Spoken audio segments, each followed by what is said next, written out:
క్లినిక్కి డైలీ చాలామంది patients anxiety ప్రాబ్లంతో వస్తారు. వాళ్ళకి డైలీ లైఫ్ ఈవెంట్స్ గురించి చాలా ఎక్కువ వరి ఉంటుంది. వాళ్ళు ఎప్పుడు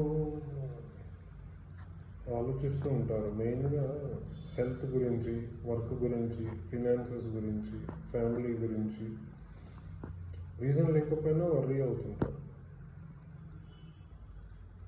దీన్ని యాంగ్జైటీ ప్రాబ్లమ్ ఎప్పుడు అంటారంటే, ఈ వర్రీ అట్లీస్ట్ 6 నెలల కంటే ఎక్కువ ఉంటే దాన్ని యాంగ్జైటీ ప్రాబ్లమ్ అంటారు. ఇది ఎక్కువైందంటే ఇది డైలీ లైఫ్ అనేది చాలా డిస్టర్బ్ అయిపోతుంది. వీళ్ళకు మెయిన్గా ఎలాంటి సిమ్టమ్స్తో వస్తారంటే, రొటీన్ ఇష్యూస్ గురించి ఎక్కువ ఆలోచిస్తారు. దానివల్ల ఎప్పుడు రెస్ట్లెస్గా ఉంటారు.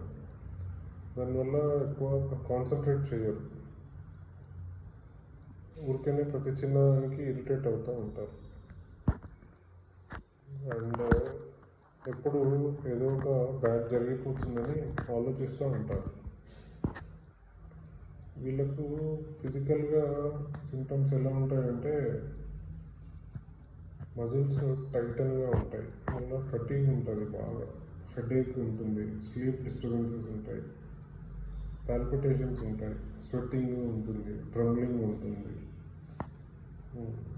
సో ఇట్లాంటి పేషెంట్స్ను యాంగ్జైటీ డిజార్డర్ అని ఎట్లా డయాగ్నోజ్ చేయొచ్చు అంటే, ఎక్సెస్ యాంగ్జైటీ వర్రీ 6 months కంటే ఎక్కువ ఉండడము, దాన్ని కంట్రోల్ చేయలేకపోవడము, రెస్ట్లెస్నెస్ ఉండడము, పూర్ కాన్సన్ట్రేషన్ ఉండడము, ఇరిటబుల్గా ఉండడము, స్లీప్ డిస్టర్బెన్సెస్ ఉండడం, ఇవన్నీ ఉంటే దాన్ని జనరలైజ్డ్ యాంగ్జైటీ డిజార్డర్ అని అంటారు.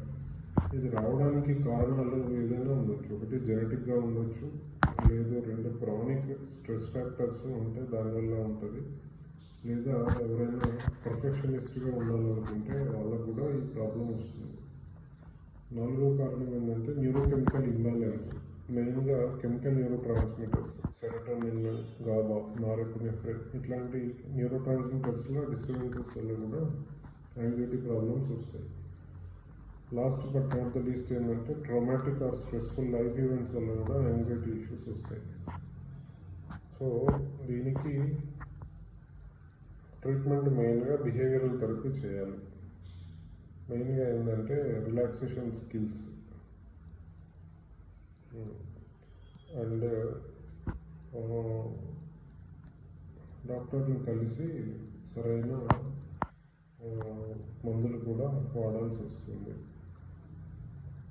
లైఫ్ చేంజెస్ ఏవి హెల్ప్ చేస్తాయి వీళ్ళకంటే, రెగ్యులర్గా ఎక్సర్సైజ్ చేయడము, ప్రాపర్గా స్లీప్ ఉండడము, ఆల్కహాల్, కాఫీ తీసుకోవద్దు, మెడిటేషన్ చేయాలి.